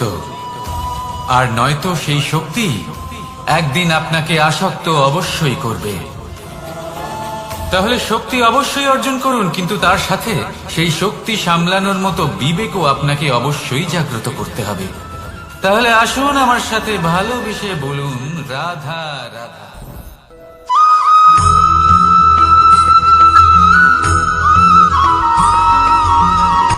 কথায় আছে, অন্ধকারে প্রদীপ প্রজ্বলিত করলে চতুর্দিক আলোকিত হয়। কিন্তু যদি এই প্রদীপ আমি সূর্যের আলোর সম্মুখে সকালবেলায় প্রজ্বলিত করে রেখে দিই, তাহলে কি হবে? আপনি বলবেন যে এটা করে তো কোনো লাভই হলো না। সূর্যের প্রকাশের সামনে এই প্রদীপ আসলে কিছুই নয়। এবার এই চিন্তা ভাবনা প্রত্যেক দিন করতে হবে, আর একটা অমূল্য শিক্ষা পেতে হবে। মনে করুন যে আপনি মহাপুরুষের সামনে বসে আছেন, কোনো মহাজ্ঞানীর সামনে। তাহলে সেই ব্যক্তির সামনে নিজের জ্ঞানের প্রদীপ প্রজ্বলিত করবেন না। নীরব থাকুন, আর সেই ব্যক্তির সূর্যের প্রকাশের মতো জ্ঞান প্রাপ্ত করুন। যতটা পারবেন জ্ঞান লাভ করুন। যদি এমন কোনো সময় এমন কোনো স্থানে আপনি আছেন যেখানে চতুর্দিক অন্ধকার, কারোর কাছেই জ্ঞান নেই, সেখানে নিজের জ্ঞানের প্রদীপ প্রজ্বলিত করুন। এমন করলে দুদিক থেকেই আপনার লাভ হবে। আপনার জ্ঞান প্রাপ্তিও হবে আর জ্ঞানের সঠিক প্রয়োগও করতে পারবেন। আর এই মন প্রসন্ন হয়ে বলবে, রাধা রাধা।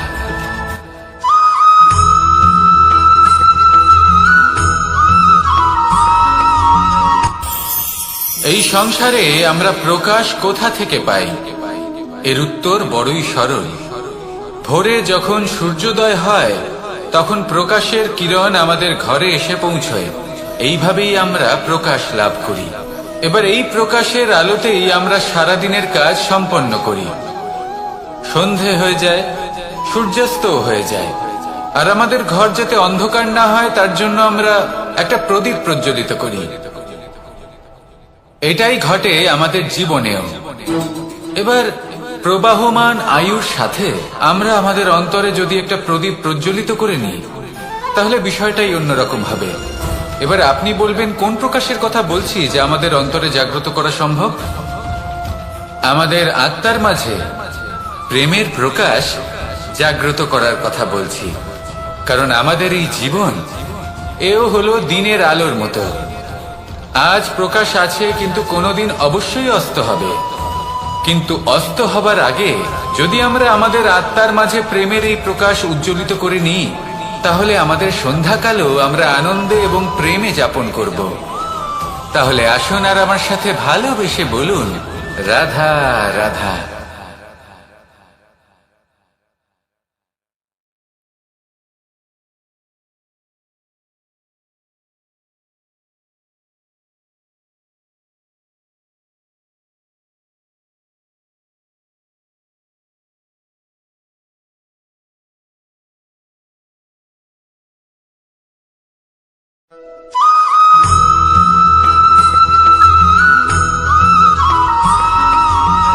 কথায় আছে যে এমন কোনো অক্ষর নেই যার দ্বারা কোনো মন্ত্র হয় না।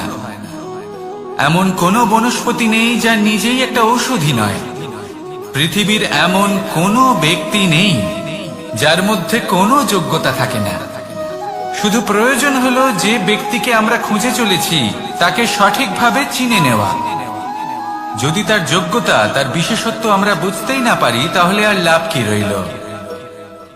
এই সংসারে এমন অনেক ব্যক্তি রয়েছেন যারা ছোট ছোট অসফলতার কারণে আপনাকে এটা বলে দেবে যে আপনি কোনো কাজের নন, আপনি হলেন মূর্খ, আপনি কিছুই করতে পারবেন না।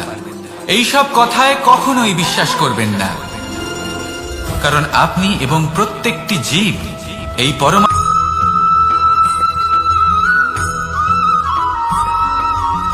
আপনি কখনো কখনো নিশ্চয়ই কোনো ব্যক্তিকে এটা বলতে শুনেছেন, বা আপনি নিজে বলেছেন বা ভেবে দেখেছেন যে আমি আমার নিজের জীবনে যেটা করতে চেয়েছিলাম সেটা করতে পারলাম না, যে লক্ষ্য অর্জন করতে চেয়েছিলাম সেটা অত্যন্ত কঠিন ছিল, আমি এগোতে পারলাম না, আদি ইত্যাদি। আমরা সবাই কখনো না কখনো ভাবি যে লক্ষ্য আমরা নির্ধারণ করেছি সেটা আমাদের পক্ষে অত্যন্ত কঠিন, প্রায় অসম্ভব। আমাকে বলুন, যে প্রত্যেকটা বস্তু বা সাফল্য যা কিছু আপনি কামনা করেছেন কোনোটাই কি সরল ছিল? নির্বাচনের সময় সেটা সরল ছিল না, সেই জন্যই আপনি সেই লক্ষ্যটা নির্বাচন করেছেন। কারণ সংসারের যে কোনো বস্তু বা কোনো সাফল্য যদি খুব সহজে পাওয়া যায় বা কম চেষ্টা করেই লাভ করা যায়, সেটা আমাদের ততটা সন্তুষ্ট করে না। সেই জন্য আমরা জেনে বুঝেই কঠিন লক্ষ্য নির্বাচন করি, কারণ সেই লক্ষ্য আমাদের প্রতিস্পর্ধা এবং সংঘর্ষের সম্মুখীন করে, যার সম্মুখীন হয় অগ্রসর হওয়ার পরে আমরা আরো বেশি শ্রেষ্ঠ হয়ে উঠি। সেই জন্য কিছু অসম্ভব কিনা সেই বিষয় চিন্তা করবেন না, শুধু অগ্রসর হতে থাকুন, নিজের কর্ম করুন, সেই লক্ষ্যকে প্রাপ্ত করুন, আর আমার সাথে ভালোবেসে বলুন, রাধা রাধা।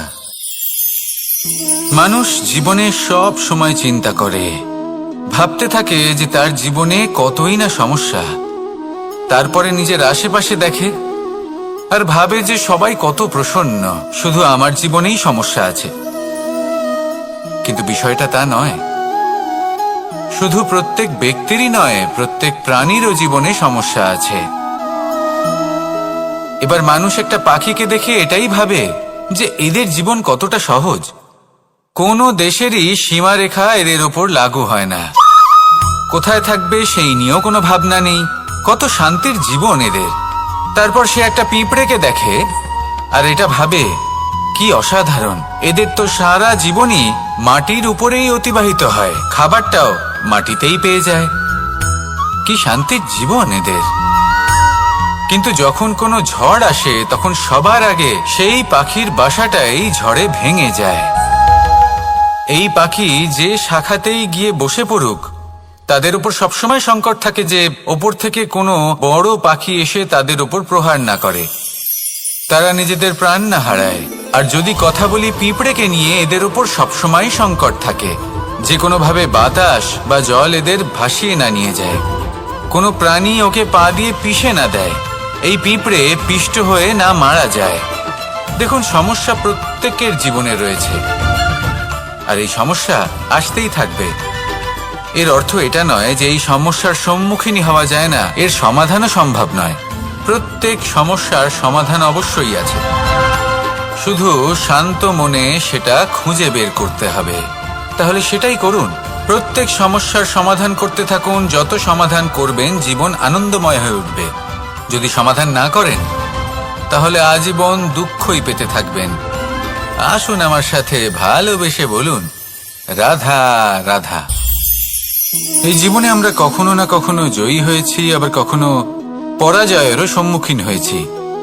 কিন্তু একটা কথা বোঝা খুব প্রয়োজনীয়, যখন আমরা বিজয়ী হই তখন অবশ্যই উৎসব পালন করা উচিত, কিন্তু অহংকার করা উচিত নয়।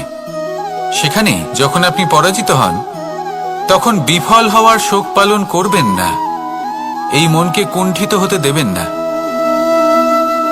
মনকে একাগ্রচিত্ত করুন। এই ইতিবাচক মনোভাব নিয়ে অগ্রসর হন। এই ইতিবাচক ভাবনা মনে জাগ্রত করার জন্য প্রথমে এটা বোঝা প্রয়োজনীয় যে ঈশ্বর ভেঙে যাওয়া বস্তুকেও সুন্দরভাবে ব্যবহার করে থাকেন। মেঘ যখন ভেঙে পড়ে তখন আমরা বর্ষাকে পাই, সেই বর্ষা যা এই ধরিত্রীকে শান্ত করে।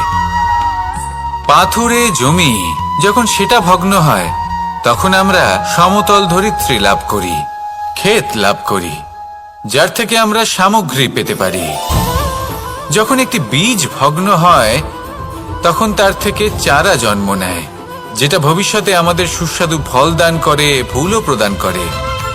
তাই জীবনে যদি কখনো আপনার মনে হয় যে আপনি ভেঙে পড়েছেন, তাহলে দুঃখী হওয়ার কোনো প্রয়োজন নেই। আপনাকে শুধু এটা বুঝে নিতে হবে যে ঈশ্বর শীঘ্রই আপনাকে খুব বিশেষ একটা কিছু প্রদান করতে চলেছেন। এই জীবনে ওঠা নামা, জয় পরাজয়, এই সব কিছু আসতে থাকবে, চলেও যাবে। এই সব কিছুর সম্মুখীন হয়ে অগ্রসর হন, কিন্তু মনে ইতিবাচক শক্তি নিয়ে। আসুন আমার সাথে ভালোবেসে বলুন, রাধা রাধা। অনেক সময় পথে চলতে গেলে এই ছোট ছোট কাঁকড় আমাদের পায়ের তলায় চাপা পড়ে যায়, কিন্তু তাও কখনো এদের অপমান করবেন না। এদের প্রারব্ধকে নিয়ে, এদের ভাগ্যকে নিয়ে, এদের আকারকে নিয়ে কখনো উপহাস করবেন না। ভাবুন, যদি কখনো ঝড় ওঠে আর এই ছোট্ট একটা কাঁকড় আপনার চোখে ঢুকে যায়, তাহলে কিন্তু সেটা আপনাকে অত্যন্ত কষ্ট দিতে পারে। এরকমই হয় আমাদের জীবনের প্রত্যেকটি ব্যক্তি। কখনো কাউকে অপমান করবেন না, সবসময় সবাইকে সম্মান করুন। যদি আপনি কাউকে অপমান করেন, যদি আপনি কাউকে ছোট অনুভব করান, হতে পারে সময় এলে পরে সেই ব্যক্তিও আপনার শত্রু হয়ে উঠবে, আপনাকে বিকট পরিস্থিতিতে ফেলতে পারে। সেই জন্য কারোর আকার দেখে তাকে সম্মান করবেন না। এই সংসারে সবাইকে সম্মান করুন, সবাইকে ভালোবাসুন, আর আসুন আমার সাথে ভালোবেসে বলুন, রাধা রাধা। এই সংসারে ভৌতিক বস্তুরও নিয়তি আছে, যারাই এই সংসারে আসে বা উৎপন্ন হয় তারা কিছুমাত্র সময় পর্যন্তই এখানে থাকতে পারে, আর তারপরে সেও লুপ্ত হয়ে যায়, অর্থাৎ সে নিজেও এই পঞ্চমহাভূতে সমাহিত হয়ে যায়। আমাদের সাথেও ঠিক এটাই হয়। সেই জন্যই ঈশ্বর দ্বারা প্রদত্ত এই উপহারের বিষয়ে ভাবুন, এই জীবনের বিষয়ে ভাবুন। ঠিক যেমন বিশ্বাস ভঙ্গ হলে কোনো ব্যক্তি আমাদের কাছে অপরিচিত হয়ে যান, ঠিক সেরকমই শেষ নিঃশ্বাস ত্যাগের পর এই শরীরও আমাদের কাছে পরই হয়ে যায়। তাই এই শরীর থাকাকালীন শ্রেষ্ঠভাবে একে সদ্ব্যবহার করুন, এই জীবনে শ্রেষ্ঠ কর্ম করুন। আর এই জীবনকে শ্রেষ্ঠভাবে যাপন করার জন্য কিছু কথা বোঝা প্রয়োজনীয়। যদি আপনি কারোর প্রশংসা করেন তাহলে পূর্ণ হৃদয় দিয়ে করুন। যদি আপনি হস্তক্ষেপ করে থাকেন তাহলে মস্তিষ্ক দ্বারা করুন। যদি আপনি সমীক্ষা করেন তাহলে বিবেক দ্বারা করুন। যদি আপনি ধন অর্জন করতে চান তাহলে নীতি অনুসারে চলুন। যদি জীবন যাপন করতে চান তাহলে রীতি মেনে করুন। আর যদি ঈশ্বরের ভজন করতে চান তাহলে ভক্তিভাব নিয়ে করুন। শুধু এই কথা মনে রাখবেন যে আপনার এই জীবন কিন্তু অনিশ্চিত কাল পর্যন্তই আছে। কতক্ষণ আছে সেটা কেউ জানে না। তাই কিছু মুহূর্ত যেটা যাপন করতে আমরা এখানে এসেছি, সেখানে ক্রোধ, অহংকার, ঈর্ষা, এইসব আবেগের কি গুরুত্ব বলুন তো? এগুলো ত্যাগ করুন। মানুষকে ক্ষমা করতে শিখুন। আস্তে আস্তে বিশ্বাস করতে শিখুন। এই সংসারে নিঃস্বার্থভাবে প্রেম করতে শিখুন আর সবার মধ্যে আনন্দ বিতরণ করুন। তাই এই সব গুণ যদি আপনি আত্মসাৎ করতে পারেন তাহলে আপনার জীবনে শুধু আনন্দ এবং আনন্দই বিরাজমান হবে। আসুন আমার সাথে ভালোবেসে বলুন, রাধা রাধা। জল, জলই পৃথিবীতে বেঁচে থাকার জন্য আবশ্যক তো বটেই, কিন্তু এই জল আমাদের একটা অত্যন্ত গুরুত্বপূর্ণ শিক্ষা প্রদান করে। কখনো এই জলকে দেখেছেন? যে পরিস্থিতিতেই এই জল প্রবাহিত হোক না কেন, এর উপর যা কিছুই প্রভাব থাকুক না কেন, এর পথে যতই বাধা আসুক না কেন, তার মধ্যে থেকে ও নিজের পথ ঠিক বের করে নেয়, কিন্তু নিজের প্রবাহ থামতে দেয় না, ক্রমাগত অগ্রসর হতে থাকে। সেরকমই একটা শিক্ষা যেটা আমরা জল থেকে পেয়ে থাকি তা হলো এটা, আমরা যখন জলের দিকে তাকাই তখন আমরা নিজের প্রতিবিম্ব দেখি, স্পষ্টভাবে দেখতে পাই। কিন্তু তখনই দেখতে পাই যখন এই জল শান্ত থাকে, স্থির থাকে। যদি এই জল অশান্ত হয়ে থাকে, স্থির না হয়, তাহলে আমরা এতে নিজের প্রতিবিম্ব দেখতে পাই না। এটাই আমাদের মনের সাথেও হয়ে থাকে। যখনই জীবনে কোনো সংকট আসে, যদি আমরা শান্ত মনে, স্থির মনে সিদ্ধান্ত নিই, তাহলে সেটা এমন একটা শীতল সিদ্ধান্ত হবে যেটা আমাদের ভবিষ্যৎকে একটা শ্রেষ্ঠ স্থানে নিয়ে যাবে। যদি এই মন অশান্ত হয়, বিচলিত হয়, পীড়িত হয়, দুঃখিত হয়ে থাকে, রুষ্ট হয়ে থাকে, তাহলে অনেক সময় আমরা এমন সিদ্ধান্ত নিই যেটা আমাদের জন্য অনুচিত প্রমাণিত হয়।